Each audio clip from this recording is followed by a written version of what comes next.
Deputy Chief sa Cordova Police Station, gibanhigan patay. Si Luan Mirondina sa report.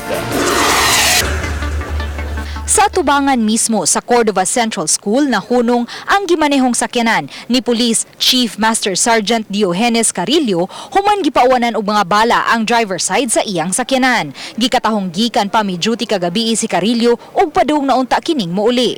Matod sa hepe sa Cordova Police, pasado alas 7 kaganihang buntag nakit-an pa niya ang biktima nga luwan sa motorsiklo ug naningil dinhi sa may barangay poblasyon. Human sa 2 ka oras, nakadungog na lang siya nga gibanhigan patay na kini. Matod sa usa sa mga mulupyo sa dapit, unom ngadto sa 7 ka mga buto-buto sa armas ang ilang nadungog pasado alas 9 kaganihang buntag. Murag nausa man gito siya gid ang buto ato, murag almost mga 6 or 7 mga anak gito. Kay murag nagsugunson man, so ang impact sa buto murag nagiugsara. Nya mo na among kakuyaw mo to pag gawas na mo, wa na nakadaga na ang katong nagkuan, ang katong gunman. Duha ra gid sila, ang driver ug ang gunman. Ang mga anak sa biktima kinsa daling miabot sa crime scene mihangyo sa Cordova Police nga tabangon ang ilang amahan ug dadon sa hospital. Samtang ang asawa ni Carillo nawad-an sa panimuot tungod sa tumang kagool. Papa, Lord, tabangin mi, Lord, tabang. Lord, tabangin mi, Lord,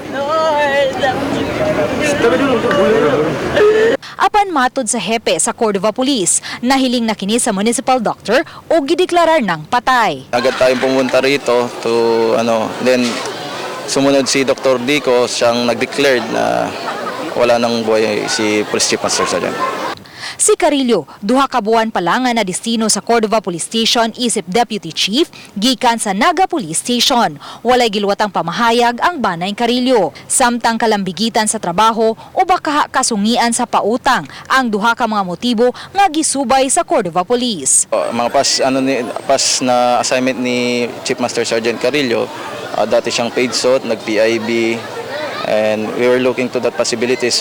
Then may tinitignan din kaming posibilidad na kung bakit ito nangyari, dahil ito si Master Sergeant may mga mga pautang dito sa mga tindahan dito sa Cordova, so maybe hindi natin malis din yung posibilidad na meron din siya nakagalit.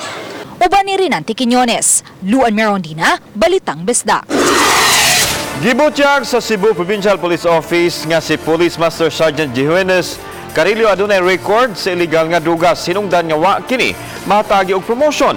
Usa kini sa tan-awon sa kapulisan nga posibleng adunay kalambigitan sa pagpusil patay kaniya. Samtang gitanaw sab ang anggulo sa pagpatanto ni og kwarta nga mahinungdan siyang kamatayon. Si Carillo gipatay sa riding in tandem dito sa poblasyon Lungsod sa Cordova kanang buntag. Samtang luwan kini sa iyang puti nga pick-up. Nasa'y report, na siya report, maunang hinungdan niya, wa daw siya makuan, wa siya ma-qualify sa promotion tungod sa kanang iyang derogatory report. What is that derogatory report? Mao daw na involved daw sa kuan drugs.